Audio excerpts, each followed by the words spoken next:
Good day.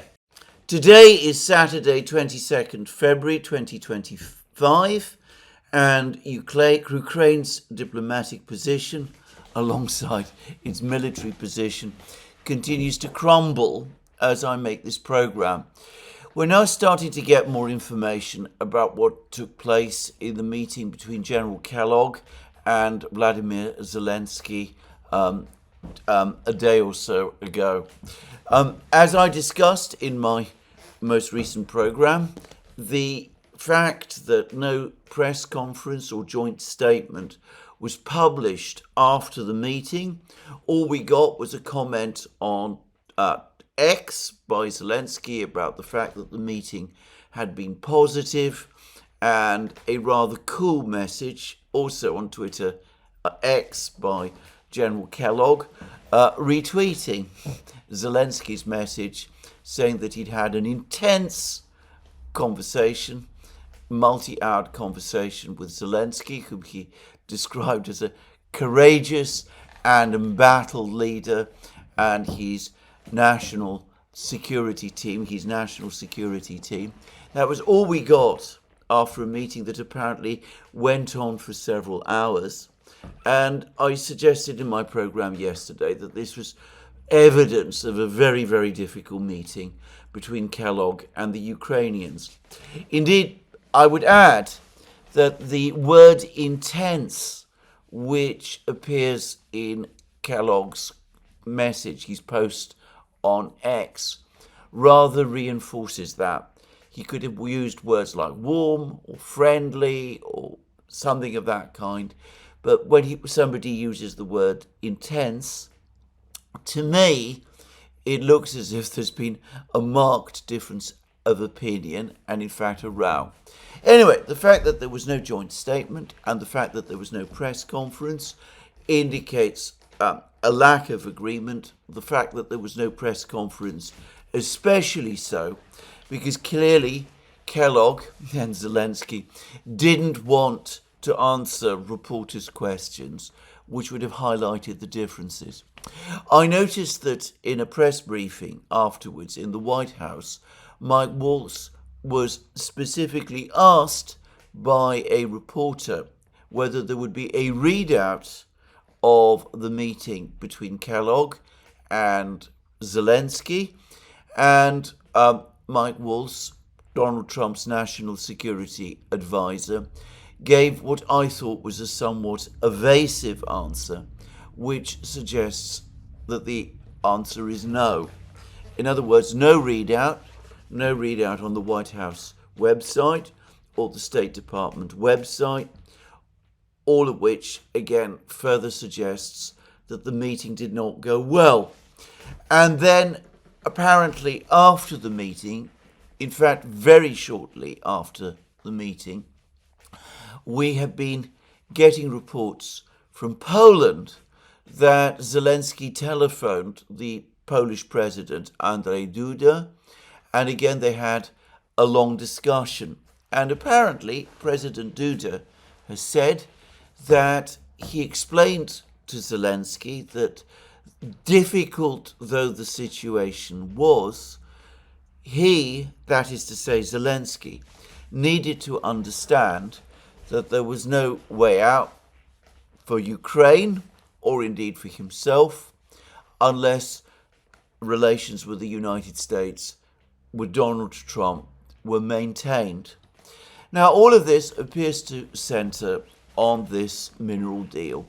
Donald Trump, and by the way, Mike Waltz and Treasury Secretary Bassett have all been talking about the fact that the mineral deal was not signed by Zelensky when it was presented to him by Rubio and Vance at the Munich Security Conference.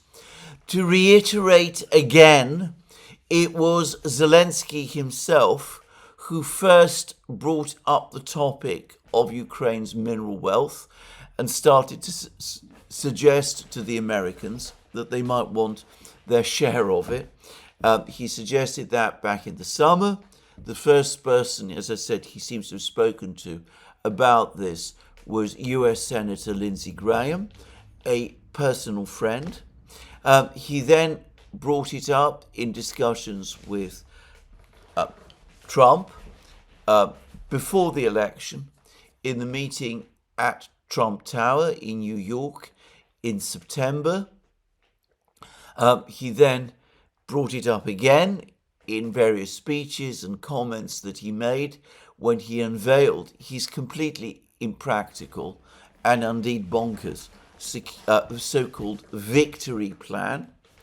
And he seems to have been taken aback when the Americans presented a deal for him to sign, took him seriously at his word, but of course refused to give security guarantees in return for the mineral wealth that Zelensky was trading. And of course, at the meeting in Munich, he refused to sign the mineral deal that the Americans had prepared. Well, it seems that what happened over the course of the meeting between Kellogg and Zelensky, which, as I said, seems to be, well, was, according to Kellogg, an intense meeting. Anyway, it seems that Kellogg basically told Zelensky that he had to sign the mineral deal, that further American support for Ukraine was conditional upon it.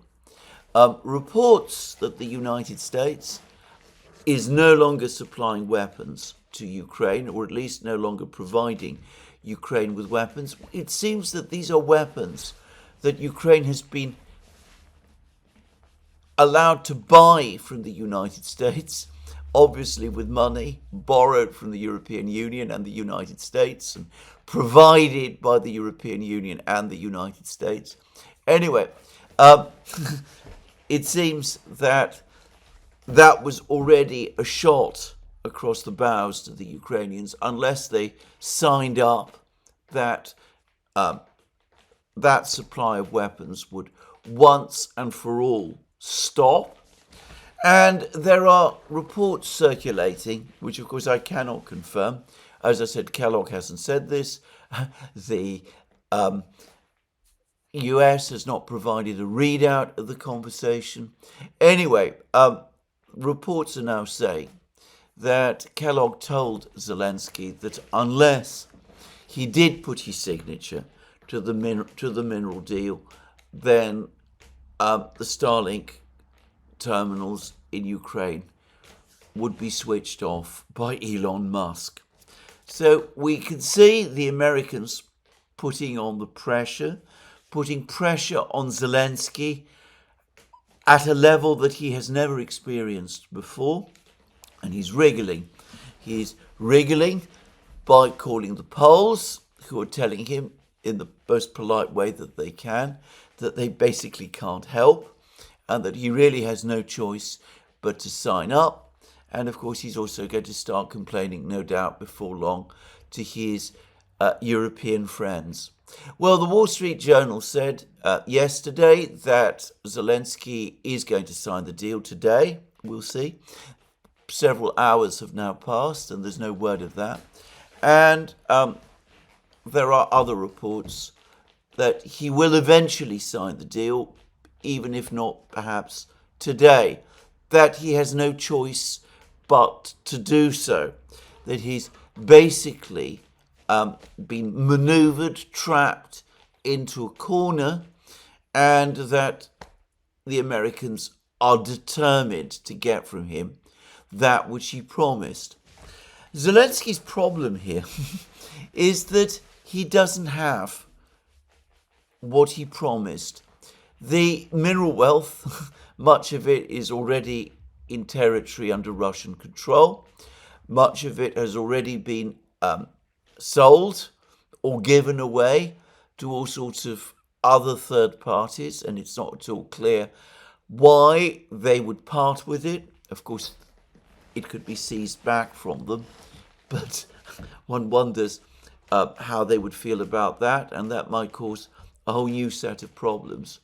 But beyond that, as apparently surveys and assessments of the mineral situation in Ukraine confirm, many of the minerals that are supposed to be there either don't exist or they don't exist in the quantity that people allege, or they would be very difficult to extract, or they can be found and developed by the United States much more profitably in other places, including on the territory of the United States itself.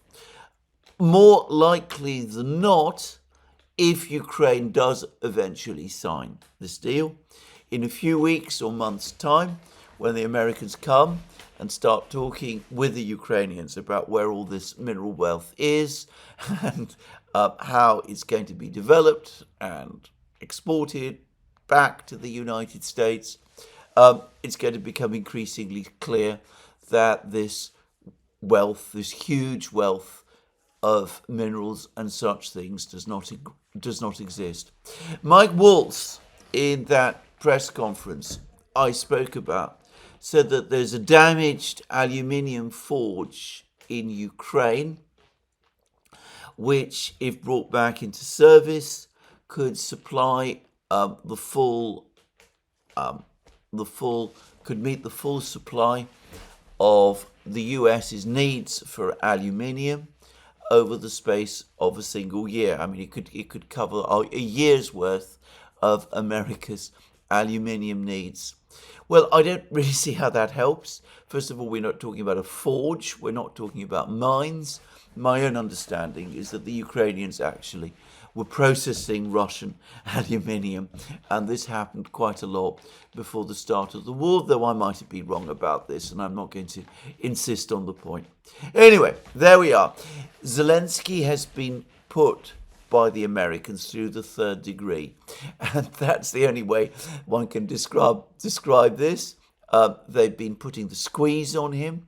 They've been basically going out of their way to make clear to him over the last couple of days that he has no choice. He has to accept what they do and accept what they say.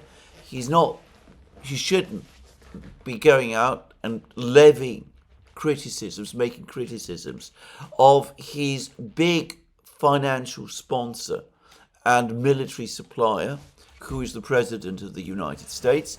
That is completely unacceptable. And if he makes promises to the Americans, he must honor them. And that means putting his signature on whatever deals he himself has instigated and the Americans are presenting him with. So, a very difficult situation for Zelensky. One can understand why he might talk to the Poles. This was clearly, by the way, an attempt to, again, orchestrate criticism in Europe of the Americans. We can see that parts of the media are joining in on this. But ultimately, the Americans have him where they want him. The fact is, if Starlink were switched off, then, well, maybe the Ukrainian military wouldn't collapse immediately. Maybe its communications would not completely break down, but there would be significant problems. And as I previously learnt some months ago, Ukraine relies very, very heavily on Starlink to control its FPV drones, and the fact that, by the way, the Russians have been increasingly successful in jamming Ukraine's FPV drones, strongly suggests that they are actually gradually making progress in their jamming of the overall Starlink system. Anyway, if Starlink is switched off, presumably the Ukrainians would have to reduce their use of FPV drones, and more importantly, the communications within their military would be significantly reduced and disrupted, and would be more vulnerable from this point on to Russian jamming. Anyway, we will see what he does. As I said, several hours have passed today, and there's been no word yet that Zelensky is going to sign this deal or is prepared to sign this deal. There's been suggestions that this deal has been recalibrated in some way to make it more palatable to the Ukrainians? If so, my guess is that whatever changes have been made, they are very much on the margins. They won't change the significance of the deal itself, the substance of the deal itself. But anyway, we will see what Zelensky does, whether he signs it today or tomorrow or next week or not at all. It really is up to him. Now, Donald Trump has been speaking more about Zelensky. First of all, he said clearly that it was indeed the Russians who marched into Ukraine and not the opposite. This story that Trump blamed Ukraine squarely for the start of the war, and this insinuation that has been particularly widely spread in the British media that Trump sort of implied that it was Ukraine that invaded Russia as opposed to it being the other way around. As I've laboured to explain, this is not true. Trump may think Ukraine is to blame for starting the war. He is absolutely correct when he says that Ukraine had ample opportunities to come to a deal with the Russians, which it never did. I've summarised what they are. I'm not going to do this again. He's absolutely correct about that. He never said that Ukraine was to blame for the start of the war, even though he may think it. And he absolutely did not say that it was Ukraine that invaded Russia first or anything like that. Anyway, in a recent interview, he's put the record straight. He's again made it clear that it was the Russians who marched into Ukraine and not the other way around. But he has again criticized Zelensky. He said that Zelensky is a dreadful negotiator, which is not true, actually. Zelensky is no sort of negotiator at all. He has never really negotiated in good faith in any sense. He did negotiate or go through the motions of negotiating with the Russians the Istanbul Agreement of April 2022. That was initialed by his negotiators. It was based largely on Ukrainian proposals. But Zelensky did massive damage to his own and Ukraine's credibility and ensured that what was a special military operation, an advance by Russia deep into Ukraine, but one that was clearly intended to lead to negotiations which would result in a resolution of the Ukrainian conflict. That was what Istanbul was all about. Anyway, his failure to see that through turned Russia's special military operation into what has been, since April 2022, to all intents and purposes, a war. A war which, as Trump says, Ukraine should never have let itself get drawn into, that it doesn't have the resources to win, that it is losing. And Elon Musk has also been saying very, very critical things about Zelensky, going far further in his criticisms of Zelensky than Donald Trump has done. Anyway, Elon Musk has again said that Ukraine took this far too far, that they let themselves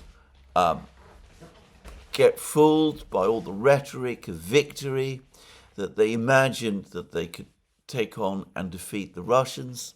That clearly, obviously, is not the case. And the implication, of course, is, again, that Ukraine should have sought a negotiated outcome and avoided instead the disaster it is now facing. Well, Trump is right. Elon Musk is right. But as we have seen, for the moment at least, Zelensky who now definitely finds himself between a rock and a hard place, continues to refuse to engage the Russians in negotiations. Trump is saying that the right thing to happen is for Putin and Zelensky to meet at some point. That implies direct negotiations between Ukraine and Russia, as I discussed in my program yesterday.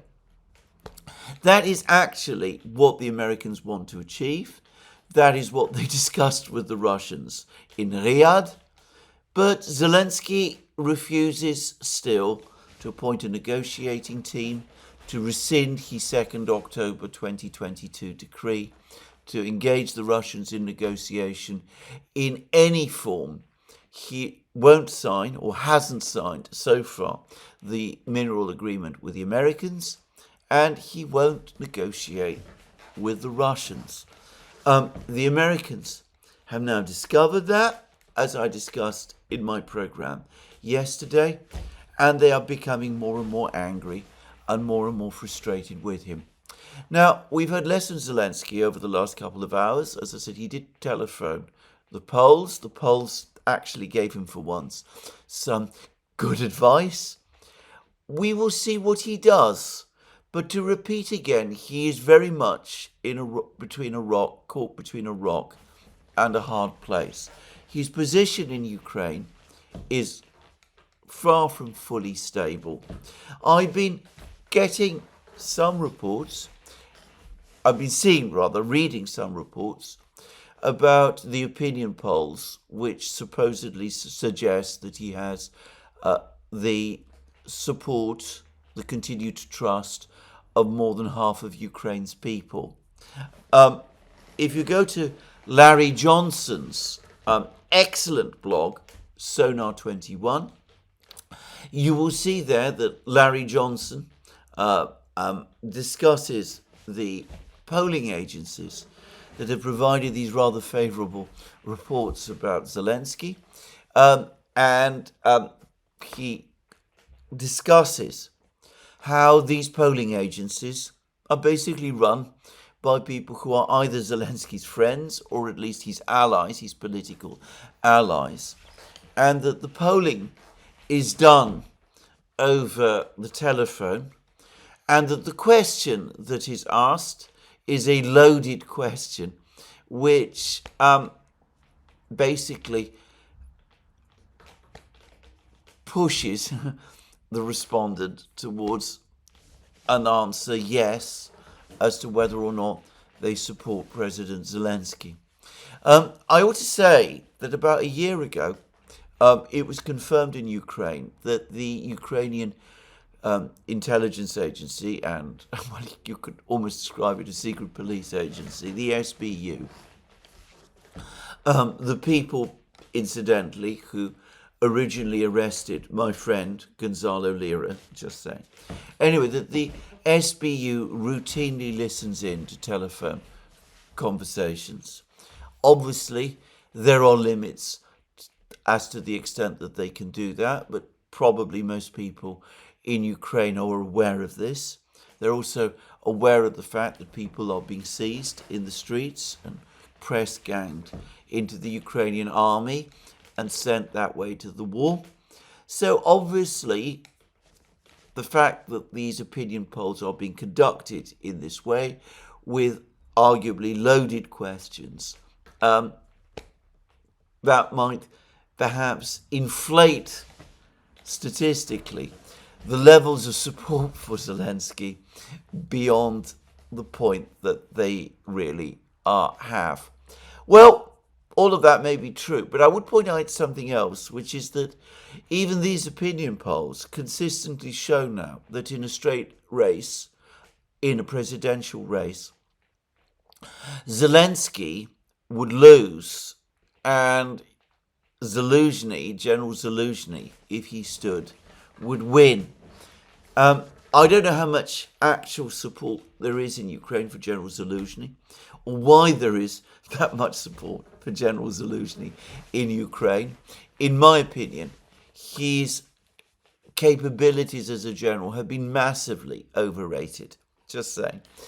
But it could be that Ukrainians are saying they would support Zelensky instead of Zelensky because they feel that is a safe choice, given that Zelensky has well-known connections with the Ukrainian nationalist movement, and that saying that they would support Zelensky over Zelensky is seen by many Ukrainians as a safe thing to say, even if the SBU is listening over the phone. Just saying. I mean, I don't know. But anyway, put all that aside, there is a further point to say, which is that apparently these same opinion polls now say that 64% of Ukrainians support negotiations with Russia to end the war. And yet, that is what Zelensky doesn't want to do. He clearly doesn't want to start negotiations with Russia. He is not rescinding his 2nd October 2022 decree, which prohibits negotiations with Russia. He's not appointing a negotiator or a negotiating team. There is no word from Kiev that he has that in mind or that he has any intention to do this. He probably knows, in fact he undoubtedly knows, that resuming negotiations with Russia would mean Ukraine resuming those negotiations from a position of profound weakness, with the Russians very angry over what they see as the betrayal of the Istanbul Agreement of April 2022, and with the Russian army relentlessly advancing and grinding Ukraine down. So Zelensky, unsurprisingly, is unwilling to appoint a negotiating team. And of course, he also knows that if he starts to negotiate with the Russians, and if he starts making concessions to them, well, he is going to run into severe problems with the Ukrainian nationalist movement, which now controls several powerful brigades of the Ukrainian armed forces, the Azov brigades, of which there are now, I believe, 3, being a case in point. And, well, he might also find that he is no longer getting the support from the various secret agencies like the SBU, which is said also to have been basically staffed by members of the Ukrainian nationalist movement. He might find that he doesn't have their support any longer either, in which case his position as Ukraine's leader might become extremely precarious. By the way, there was an article some months ago in the Financial Times, whilst President Biden was still president, which basically admitted that there might be issues with Ukrainian nationalists if Ukraine were to move towards negotiations. So it's not just me who's saying this. That comment appeared in British mainstream media as well. Anyway, Zelensky has taken no step towards negotiations. He's not rescinded the decree. He's not appointed a negotiating team. He's not told the Americans that he's prepared to do any of these things. He apparently, in the past, said to Donald Trump that he was willing to negotiate a peace outcome with the Russians. That, at least, is what Donald Trump has been saying. But, as I've discussed in program after program, when you look at what Zelensky says about him being ready for negotiations, it immediately becomes clear that these are slippery words as far as he is concerned. What he's basically saying is that, yes, he does want negotiations, but before these can even happen, he wants all kinds of commitments, NATO membership, long-range missiles, European forces deployed in Ukraine, all kinds of things which are impossible. He's not prepared to sit down and negotiate now in the straightforward and simple way that Trump wants him to do.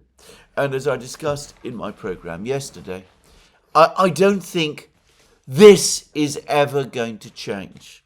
So at some point, maybe, Zelensky, through gritted teeth, will sign the mineral deal. After all, it was he who, as I said, first floated this idea. But he's never going to engage the Russians in the kind of negotiations that the Americans want him to. And if he does, it will be the same kind of slippery negotiations we have seen conducted by previous Ukrainian governments before. Negotiations which led to the Minsk agreement, which Ukraine immediately backed out from. Things of that kind. So he's never going to negotiate himself an end to the war. The Americans, as I discussed yesterday, are becoming increasingly exasperated. They're talking about replacing or removing Zelensky. One American told Axios, one American official told Axios, that Zelensky has become a monster of America's own creation, because the way in which the Biden administration and the Europeans basically gave him everything he wanted, fed his insatiable appetite and his extraordinary grandiosity. Well, he may be a monster, but he's probably a monster who's quite difficult by now to remove from the scene. And crazily, absurdly even, the British and the French continue to lend him their support. There's a story all over the internet, one which I cannot confirm, and I have seen no confirmation of, that back in December, in one of the very last steps it took, the Biden administration withdrew Zelensky's American bodyguards, who provided presumably by American special forces, and that their place was taken by a new set of bodyguards provided by the French, provided courtesy of Emmanuel Macron. And I've seen it suggested, and it may be true, that when the Americans say that Zelensky should pack up his bags and leave Ukraine and go to live in France, that is what they are alluding to. The fact that he currently enjoys French protection. And since the French want to protect him, well, they can have him, basically. Well, that may be true. I would say that if it is true that there are French bodyguards now who are ensuring Zelensky's security, what that does do also is that it protects Zelensky from a potential coup whilst those bodyguards remain in place. Because Ukrainian coup plotters or potential coup plotters would probably not want to find themselves in a gunfight with French soldiers, French special forces. And, well, it seems to be calculated, providing Zelensky with that kind of bodyguard. It seems to have been done, at least in part, to sort of, if you like, Trump-proof him. And that was presumably the deal that the Americans and the French did with each other. As I've been saying these words, I remember that Secretary Blinken, in the last weeks that he was US Secretary of State, visited France and had meetings there with French officials. Blinken, by the way, I understand speaks French. And it may be, if this change of bodyguards from American to French bodyguards has actually taken place, that was when this arrangement was agreed and when this thing was done. Anyway, this brings me to the British and the French. The British and the French are now in an extremely weird position. There's apparently a difference now beginning to develop between them. Both are furious about what Donald Trump is doing. There is deep shock amongst them as to what has happened. And there's been an interesting article about this, about the fact that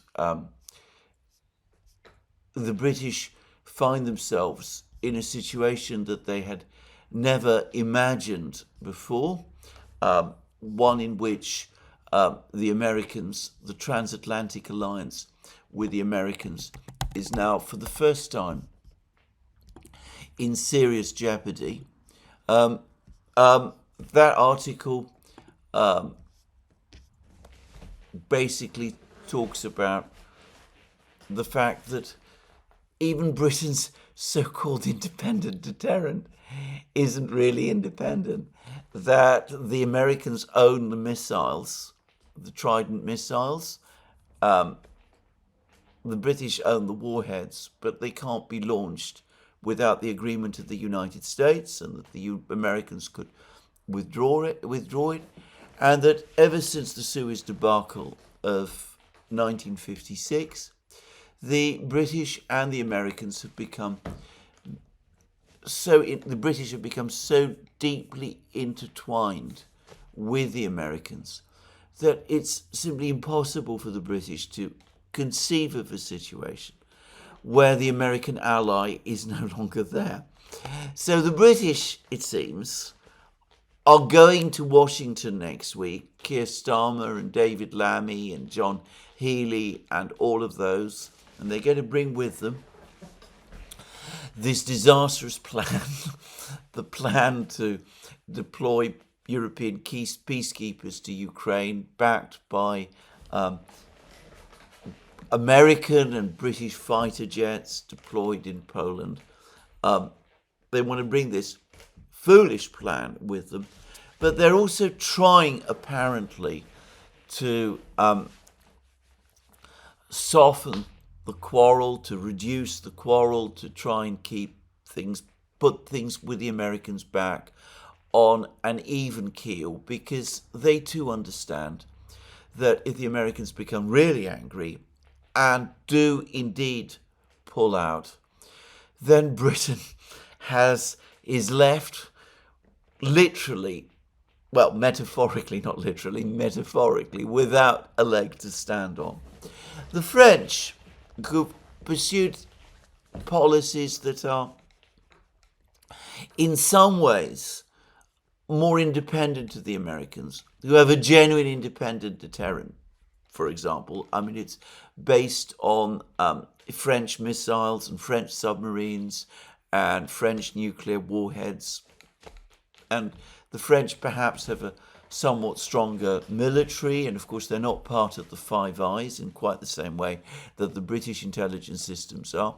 The French, by contrast, apparently are spoiling for a fight.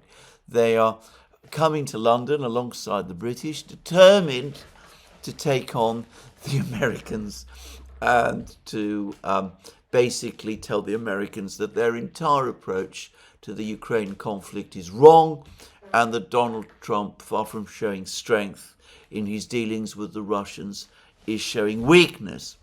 A message which, by the way, I guarantee Donald Trump and the Americans won't take at all kindly to, as the British apparently understand and are trying to explain to the French.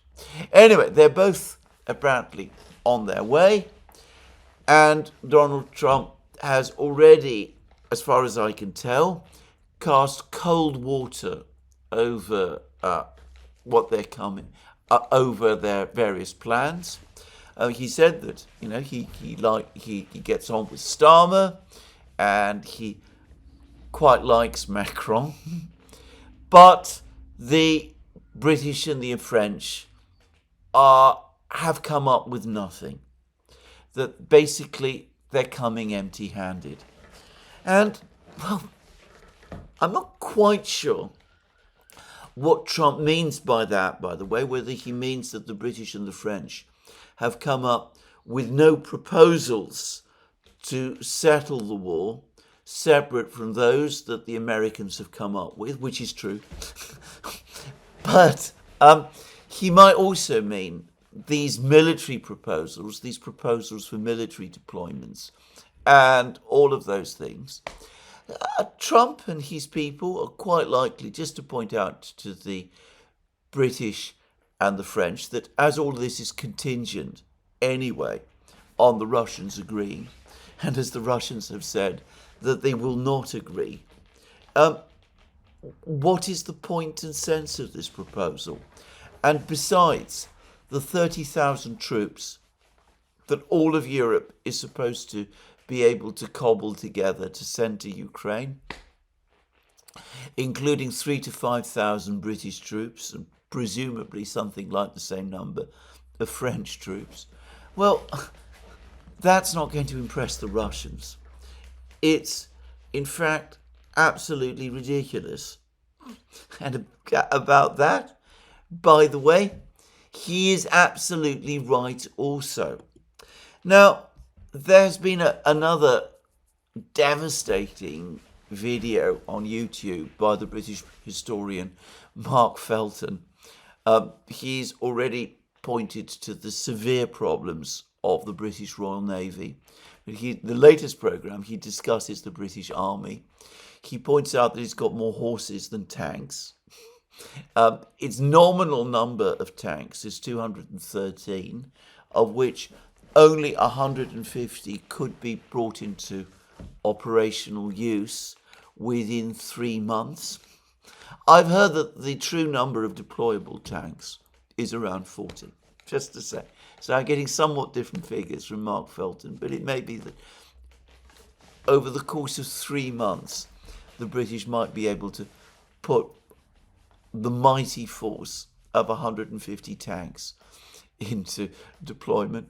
He points out that the number of tanks that the British Army nominally has, which is 214, almost exactly matches the number of generals in the British military, which is 206, or 207 if you include the King Charles, who is also a field marshal, just saying.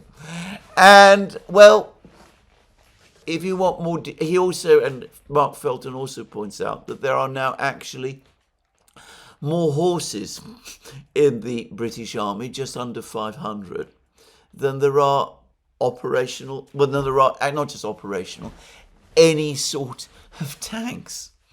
So the British military does not look in particularly good shape.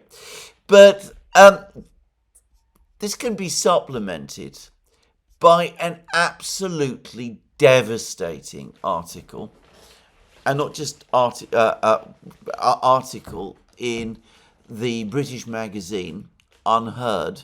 It's a left-of-centre magazine, by the way, but a rather good one. Anyway, Unheard, article written, and it's been published today, and it's by Aris Rousinos, and it speaks the fantasy of British defence. We can offer Ukraine nothing but dreams.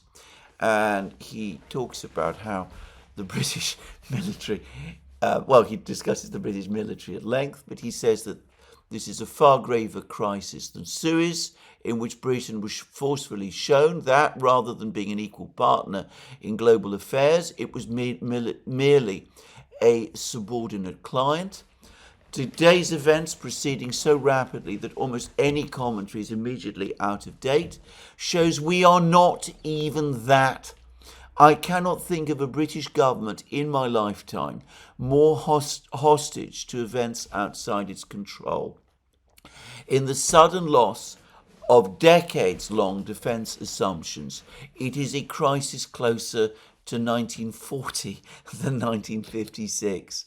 And then he points out that Britain its military is in an absolutely deplorable condition. The bombastic talk from Britain's cohort of aging centrists of sending troops to enforce a peace deal in Ukraine seems to validate Kiev's policy of primarily mobilizing late middle-aged men. Beyond the Westminster bubble, there is little appetite to commit our broken army to a task far beyond its military material abilities. In the last few decades, the British Army has entirely refashioned itself as a colonial gendarmerie to serve in America's imperial wars, in Iraq and Afghanistan, and it failed even in that, and that is absolutely true.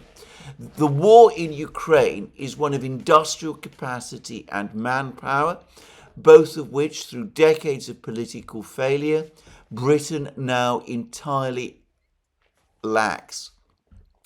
Even if the army entirely reconfigures itself for a new task, devoting all its resources to the effort, it will not be ready for 3 to 5 years. Even then, that single task is all it would be able to do. Patrolling the ceasefire lines of eastern Ukraine will mean withdrawal from the deterrence effort in Estonia and the absence of a strategic reserve for any emergency. And then he goes into huge detail about the state of the army, the state of British politics, the realities of Britain's deindustrialization, which has been going on for decades, and the complete disconnection of Britain's political class from these realities and from the weakness that underpins their attempts to pretend that they can play any significant geopolitical or military role independent of the United States. In other words, Britain's role today is reduced to being a glove puppet for the United States and essentially nothing else. And then he says that as the military historian Robert Lyman, a long critic of Britain's self-disarmament, observes this week's discourse has been embarrassing rubbish, political sound bites by empty people, allowing them to sound tough and virtuous. And he speaks about how hardly any British MPs seem to grasp the underlying realities, that there's one British military thinker in Parliament, the Liberal Democrat MP Mike Martin, who talks about deployments of troops to Ukraine being premature and strategically illiterate. Anyway, there's an awful lot to say about this. He also points out that if Europe were to do what they say, which is send a peacekeeping force to Ukraine, even one stripped down to 30,000 men. We're not talking about the 100,000 or 150,000 or the 200,000 that has been floating around in previous months. Even if they were to do that, what that would ultimately mean is that European forces currently in Eastern Europe, in the Baltic states, in Romania, and Poland would have to be forward deployed to Ukraine, where the Russians have already said they would consider them potential combatants. They would be at risk of being annihilated by the Russian army, which would then mean that the Baltic states, Poland, Romania, and those places would in effect be shorn of such protection as the Europeans are currently providing. And he says that this is one of the reasons why Poland, which is hostile to Russia and has previously supported Ukraine, is so strongly opposed to this entire deployment idea. And then he speaks about how the Europeans are in denial about this. He talks about European leaders sitting around a table in Paris like a spouse refusing to accept that their marriage is over. Will change, they promise, will get in shape and commit more to the relationship. But Washington has moved on, eyeing more attractive partners. For the Americans, Russia is a serious power with which they can deal, if not as equals, then with a level of respect that Europe does not deserve. Now, saying all of this, some qualifications are needed. I don't think we are looking at a situation, at least in the short to medium term, of the Americans pulling out of Europe completely. That's not what the Americans are talking about. And certainly, we are not looking at any scenario, even if the Americans do pull out, where the Russians dominate Europe. Again, going back to that article I discussed yesterday by Oreshnik about how if the Americans pull out, the Europeans will find themselves dealing with a great power, Russia, whilst being themselves weak countries. But that does not imply dominance. So we're not looking at Russian occupation or dominance of Europe or anything of that kind. But again, as Rosinos says, as Aurélien says, as, by the way, Ian Proud has said, this is the former British diplomat, who's written a superb piece, another superb follow-up piece about this, on his blog about the fact that the Europeans are in mourning over the collapse of a project that in Ukraine that is indeed about to fail. What this does all require is some serious strategic thinking. European deindustrialization has now gone so far, certainly in Britain, that it is not reversible any time quickly. There's been a lot said recently about new industrial processes, about AI and robots and automation and all that kind of thing. But the major players in these kind of technologies are not to be found in Europe. The United States has formidable resources in this area, even though they also have been struggling against deindustrialization processes for the last 50 years, and it might be difficult to carry out this kind of industrial revolution in the United States in face of that, but that's a discussion for another day. The Chinese certainly have the industrial resources, the manufacturing resources, the technologies, the scientists, the engineers to do all of these things. And well, I'm going to say I think the Russians do as well. I'm not going to talk about it today in this program, but Putin convened a meeting of officials from the chemical industry in Russia.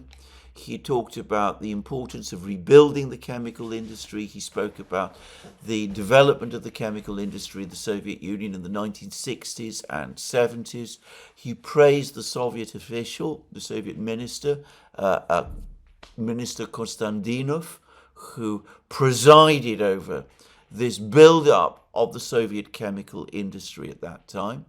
He was massively critical of the way in which large parts of that chemical industry was dismantled over the course of the 1990s. And he's speaking about how to rebuild it. And, well, he was discussing long-range plans and, in fact, plans which exist.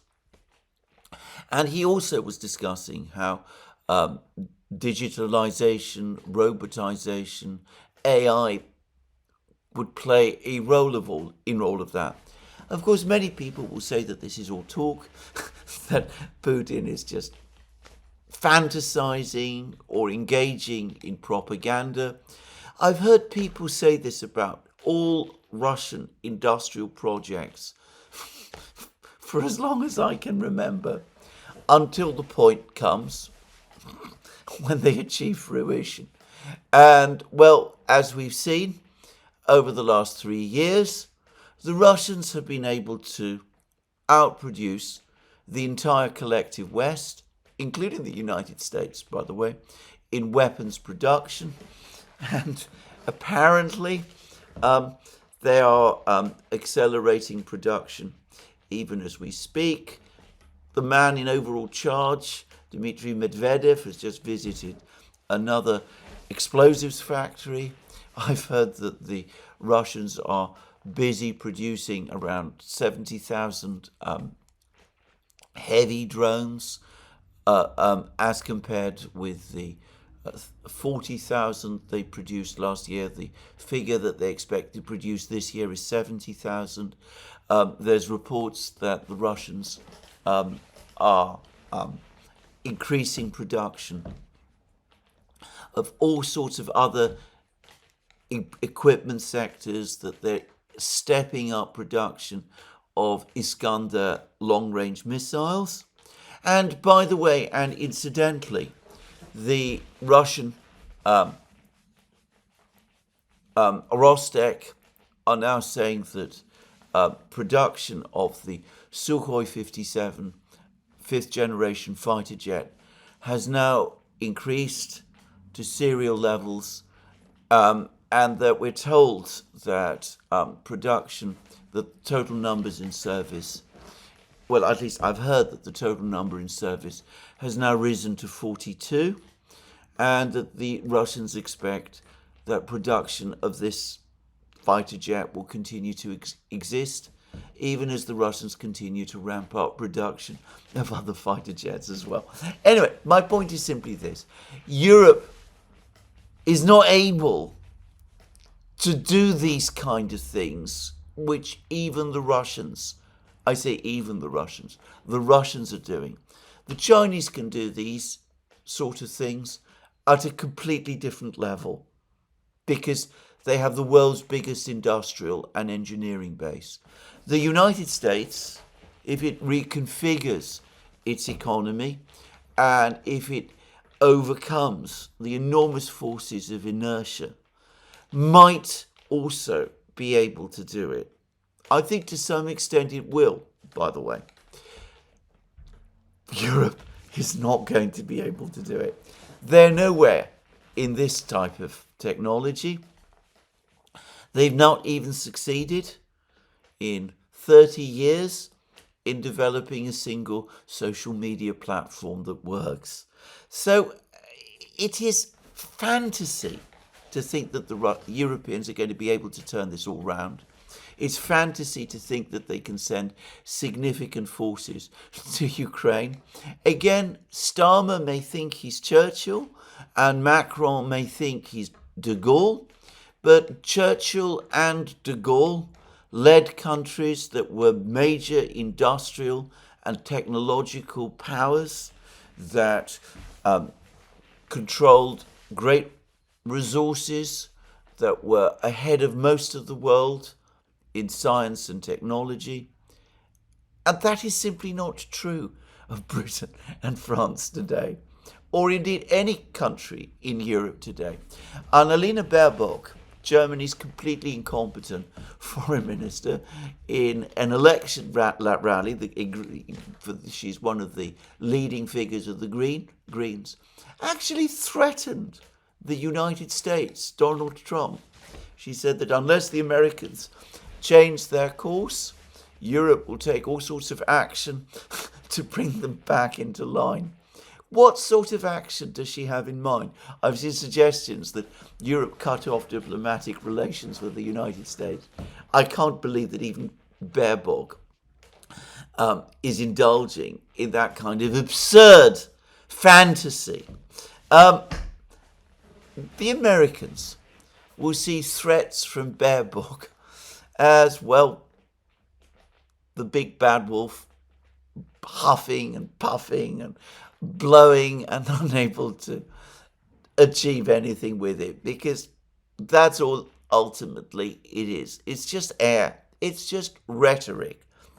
The Russians stopped listening to Baerbock's rhetoric long ago, and rhetoric of people like Kaja Kallas, who incomprehensibly the Europeans, Ursula von der Leyen, chose to make Europe's high representative for foreign policy.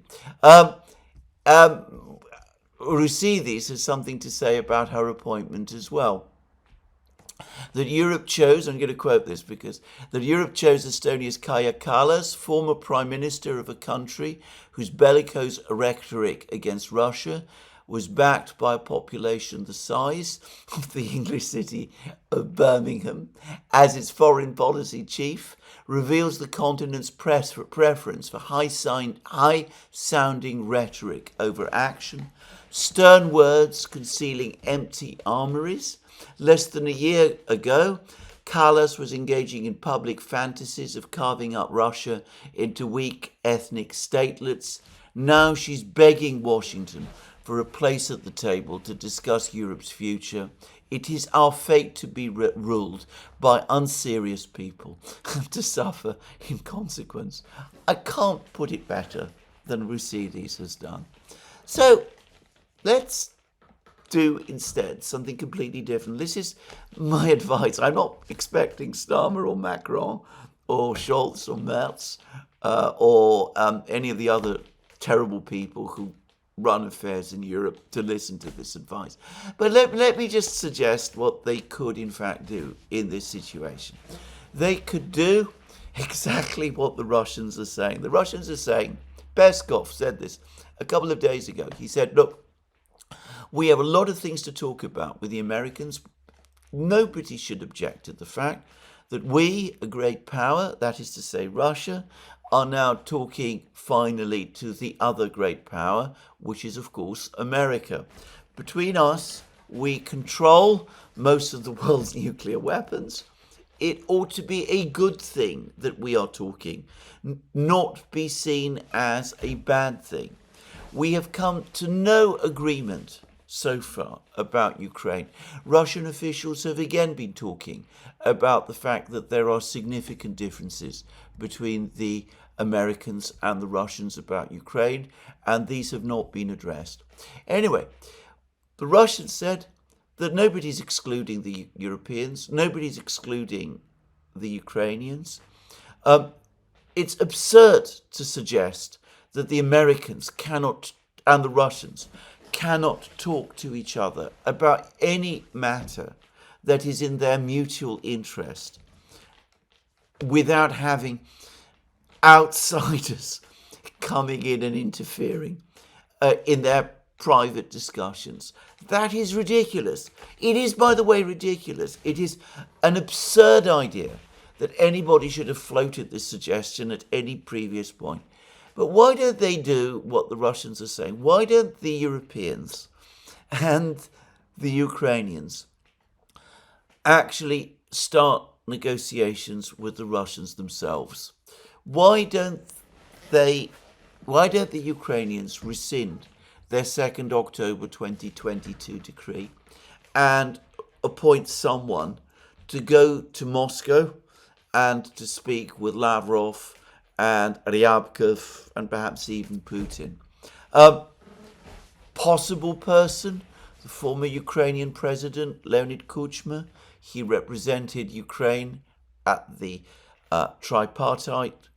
trilateral contact group that was supposed to navigate the signing of the Minsk agreement. I don't think the Russians think much of him, to put it mildly, actually. They think that he's a treacherous, two-faced individual, but he is experienced. He has dealt with the Russians before. He might be an obvious person to point to do that for Ukraine. And the Europeans, well, they could do the same. So could the British, by the way. All of them could appoint their own high representatives. They could send their diplomats to Moscow. They might start engaging the Russians. There would be no need then to worry about being left out, because they would not be left out. They are in effect excluding themselves by not doing this. And their demand that the gate crash discussions, that they should be allowed to gate crash discussions between the Americans and the Russians is actually ridiculous. Well, I don't expect that to do them. I don't expect them to do this. But since I am talking about the Europeans, I'm going to quickly say that they are also busy floating around a ridiculous narrative, which does need to be exposed as ridiculous. They're saying that Donald Trump is a bad negotiator because he's already conceded so much to the Russians. He's already conceded to the Russians the principle that Ukraine will not join NATO. He's already conceded to the Russians the principle that Ukraine will not be able to regain control of its eastern regions, that this is somehow the hallmark of a weak negotiator. Truly, these people are living in fairyland. The Russians know perfectly well that Ukraine cannot regain control of its eastern regions. They are winning the war. The Russians started the war, which they are winning, in order to prevent Ukraine joining NATO. If the Americans turned up and still spoke about Ukraine joining NATO in the future to the Russians, formidable negotiators that they are, would cut them to pieces. They would say to the Americans, why are you even here? What are you talking about? How can you talk about ending the war on those kind of terms? That's ridiculous. It is absolutely absurd. The Americans are simply accepting the realities. And in any serious negotiation, and I have been involved in a great many, any serious negotiation has to be based on realities. I was reading today in the British media 2 articles which make exactly the points that I've just made about Trump being a weak negotiator who's already conceded away some of the West's key points which do not exist. Anyway, I read articles by Jonathan Freeland and Charles Moore, one in The Guardian. Jonathan Freeland is supposedly on the left. Charles Moore in the Daily Telegraph is supposedly on the right. They're saying identical things. Neither of them, however, comes up with any alternative ideas. No proposals at all. No proposals of how to conduct negotiations. No ideas about how to support Ukraine in the absence of negotiations. What they're going to do, which has not been done already, as far as I can see, the only thing that they can think of doing is more of the same, even as Ukraine and by extension the West continues to lose the war. As I said, if people like Jonathan Freeland and Charles Moore want to be taken seriously as commentators, if governments like those of Britain and France, and by the way Germany, want to be taken seriously by the Americans, they need to come up with something that has a realistic possibility that it might work. And when Donald Trump says that the British and the French, that Macron and Starmer have come up with nothing, he is absolutely right. They're coming up with old, discredited ideas of deploying European troops to Ukraine, something which the Russians have said is unacceptable. They are quite obviously angling to involve the Americans further in the conflict by asking the Americans to provide air cover for those troops. In other words, asking the Americans to create a no-fly zone over Ukraine, because that is what it amounts to. Something which the Russians will categorically reject, and which could lead to the United States finding itself in a confrontation with Russia, which is what Zelensky has been trying to achieve for the last 3 years. Macron started to work towards achieving that identical objective when he first floated the idea of deploying French troops to Ukraine a year ago. Now they're coming up with the same idea all over again, only this time they're packaging it as a peacekeeping force.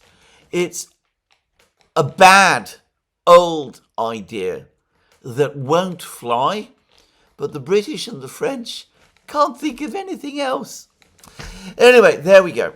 Now, the Russians say that there will be another meeting between the Russian and American negotiators at some point within the next few weeks. I read some reports which suggested that the meeting could take place as soon as Tuesday.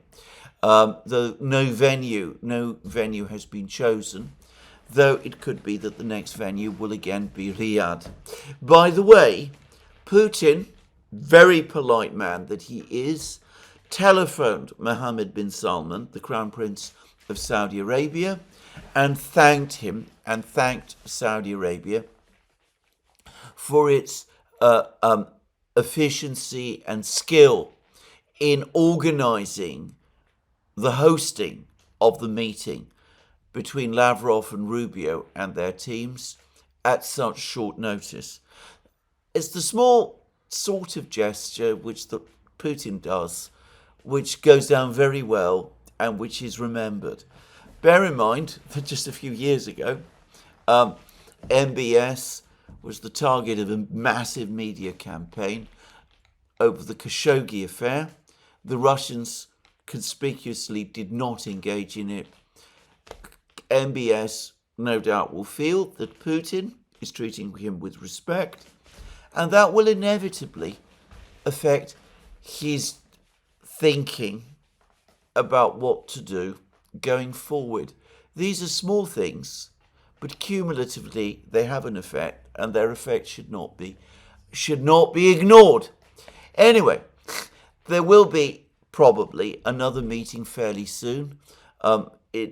At some point, probably the Americans will pick a negotiator, a proper negotiating partner. Apparently, Lavrov and Rubio spoke about setting up expert groups to discuss various issues of common concern. Not just Ukraine, by the way, there will be an expert group, an American-Russian expert group, looking at that. If you go again to Larry Johnson's excellent Sonar 21 blog, you will find there a list of the expert groups that he says the Americans and the Russians are going to set up. But anyway, there will probably be a further meeting, and that further meeting will probably be one that will agree the terms of the first proper summit meeting between Putin and Trump. In the meantime, Putin is apparently going to have another telephone conversation with Xi Jinping, in which he's going to brief Xi Jinping about the discussions that have taken place with the Americans. And Lavrov himself has had what looks like a very, very good meeting with the Chinese Foreign Minister Wang Yi in Johannesburg, which is now hosting the G20 meeting. And they did discuss the Ukrainian crisis and the Russian readout. The Chinese haven't provided a readout, at least not in English. The Russian readout says that Wang Yi stressed that whilst promoting initiatives for a peaceful settlement of the Ukrainian crisis, Beijing believes it is necessary to eradicate its root causes in accordance with the corresponding principles of the UN Charter, above all, unconditional respect for human rights. Now, that is something that the Russians have been talking about constantly, that the rights of Russian speakers all across Ukraine must be taken into account. The root causes of the crisis in Ukraine is also ultimately Russian language. Assuming that this Russian readout is correct, which I believe it is, then the Chinese are solidly giving the Russians solid backing in future negotiations. And there is also talk, incidentally, that Wang Yi himself is going to visit Moscow at some point within the next few days. So we can see that on the Russian side, the pieces are coming together. On the American side, I suspect they also are. Donald Trump and Pete Hegseth have, as I expected, sacked General Brown, the chair of the Joint Chiefs of Staff. Now, General Brown may be an excellent military officer. He may have done all sorts of things as chair of the Joint Chiefs of Staff. There's been all kinds of criticisms of him, which I'm not going to comment on. All I will say about General Brown is that he has been the invisible man. I don't know of any single thing he has done as chair of the Joint Chiefs of Staff. Apparently he's very, very focused. He was very, very focused on all kinds of issues of diversity and that kind of thing. Maybe that was where his major energies were focused. But as a conventional military officer, I have to say, as far as I'm concerned, he has been invisible ever since the moment of his appointment. Anyway, he's been sacked. Apparently various other senior generals have also been sacked. There is going to be a completely new team in the Pentagon. President Trump has also got Kash Patel confirmed as director of the FBI. Surprisingly, Mitch McConnell, who's now confirmed his prospective retirement, voted for him, even though Collins and Murkowski didn't. That leaves Eldridge Colby as the only major confirmation in terms of Trump's national security team that remains pending. Apparently, again, there's been some opposition. We'll see whether Trump manages to get Colby. I think more likely than not, he will. So the Americans are sorting themselves out as well, as are the Russians. Going back to Larry Johnson, he also said in his blog that all sorts of investigations are taking place in the United States, trying to trace what's happened to all the money that went to Ukraine. And he says that he's been told by an informed person in Washington that the Americans have already traced $50 billion to various Caribbean accounts. Now, this is obviously it's information that Larry Johnson has received. It is not information which I have received. I don't have those kinds of sources. I don't know how much, I don't know what to say about that. All I will say is that the investigations definitely are underway. And I would not be surprised if gradually we get more and more news, and then perhaps in 3 months' time we suddenly get an explosion of news about money purportedly intended to help Ukraine that ended up in all sorts of accounts and other places. And this could all come, as I said, like a big bang. At that point, Zelensky's position will be even more desperate than it is already. So, keep the popcorn ready. We might be looking forward to that as well. As I said, Zelensky, as I said in my program yesterday, Zelensky has clearly lost the support of the Americans. It may be difficult to get rid of him, which is, I think, what the Americans very much want to do. But the Americans do want to see an end to the war. They're tired of funding it. They see it as a massive drain on their resources. Again, in that press conference that I discussed in the White House, Mike Waltz confirmed that American stockpiles have been depleted through the effort to help Ukraine. Zelensky is begging his Polish friends for help. They're not providing it, and they can't. And the Europeans have put up, over the last week, a gigantic whale, but ultimately there is nothing very much they can do. And I suspect that the encounter that Macron and Starmer are going to get with the Americans when they finally arrive in Washington is going to be a bruising one.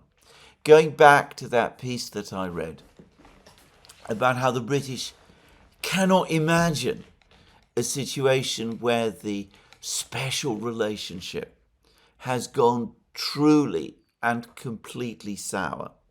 I think the British are still living in fairyland about this, and I suspect that when they do meet the Trump people next week, it will all be explained to them, and they won't like it at all.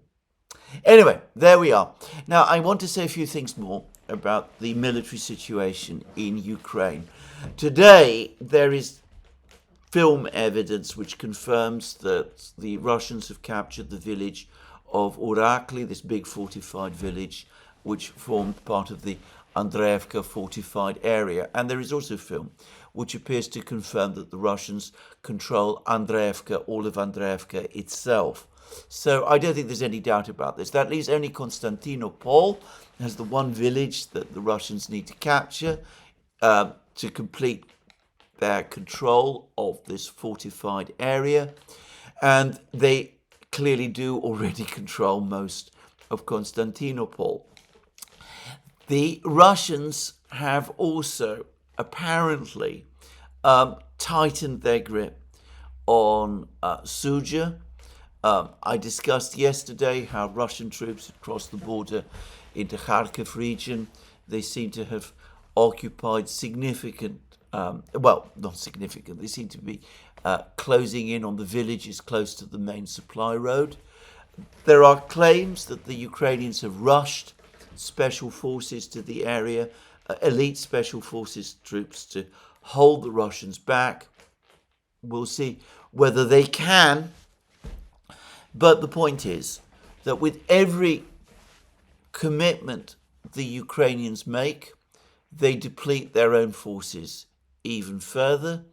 And everywhere else on the contact line, in Pokrovsk, in the direction of the Dnieper River, the Russians steadily, remorselessly continue their advance, with the most rapid advance now being the one that's been taking place west of Velikaya Novosilka. My own view is that the big battle over the next few weeks is going to take place around Suja, or in Kursk region, that the Russians are clearly now aiming to surround the Ukrainian troops there, who Zelensky refuses to withdraw. And I believe that the Russians are also preparing a major battle to storm and capture the city of Konstantinovka, which is the southernmost city in the Slavyansk-Kramatorsk-Konstantinovka conurbation. Quite plausibly, they will also take Pokrovsk, and they will break through eventually to the Dnieper. So all of this probably will happen as part of a major Russian advance in the spring. Now, In the meantime, the Russians conducted a major drone attack across Ukraine yesterday. And from what I could tell, this time only uranium-2 drones were used. The Russians did not send missiles to help the drones conduct the attack. Now, these are slow-moving drones. They are stealthy up to a point, but they can be shot down. But the Ukrainians were not able to shoot most of them down, or at least a lot of them down. They were able to move across the Ukrainian skies virtually unhindered.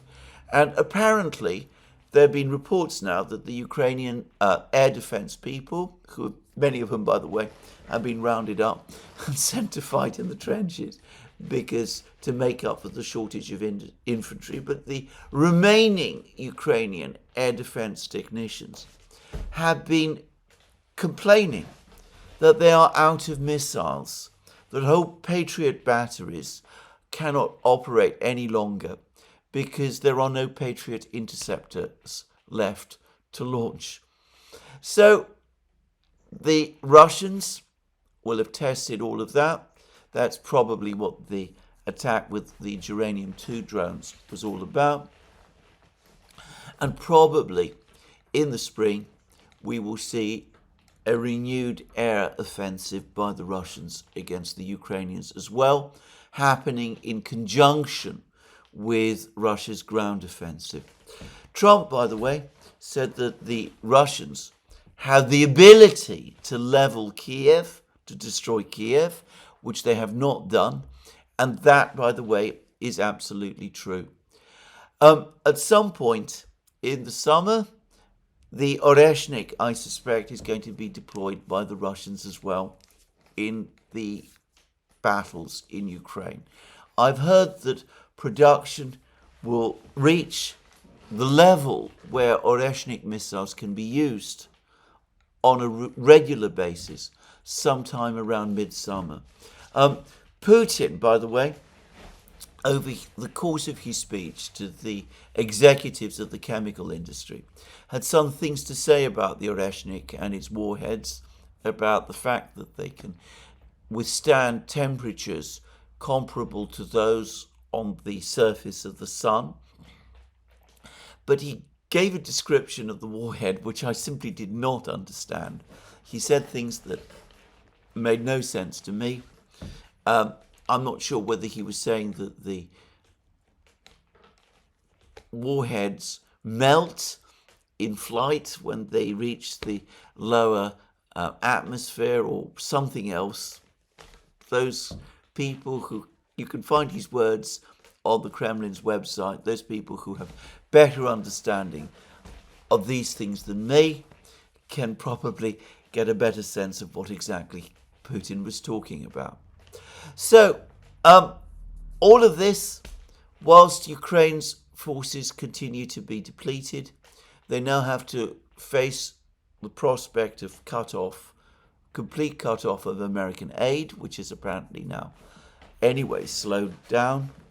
And of course, if the Americans act on their threat and disconnect Ukraine from Starlink, well, at that point, the situation will indeed, I think, be terminal. I think there continues to be a great deal of denial about how bad Ukraine's military situation is. Colonel Reisner of the Austrian army has done his own briefing on YouTube in which he talks about Ukrainian purgatory. Purgatory being, of course, the one step just before hell, just saying. Anyway, he describes the situation of the Ukrainian military as purgatory. He's a military officer. He's generally, I think, been more optimistic about Ukraine than I thought was warranted. Anyway, if you doubt how bad Ukraine's situation is, just go to his YouTube channel and you will see. Anyway, this is where I'm going to finish my program today. Be more from me soon. We'll see what the Europeans do. Probably next week we'll see what Starmer and Macron face when they reach Washington. A cold reception. We'll see whether Zelensky does sign the mineral deal, as the Americans want him to. But the war grinds on, even as the talks between the Americans and the Russians continue, and even as Europe is exposed as an emperor without clothes. A story, of course, invented by a European writer, the Danish writer Hans Christian Andersen, back in the 19th century. Well, that's me for today. Let me remind you again, you can find all our programs on our various platforms, Locals, Rumble and X. You can support our work via Patreon and Subscribestar. Links under this video. Don't forget to check out our shop, where you will find all sorts of amazing things. And last but not least, if you've liked this video, please remember to tick the like button and to check your subscription to this channel. That's me for today. More from me soon. Have a very good day.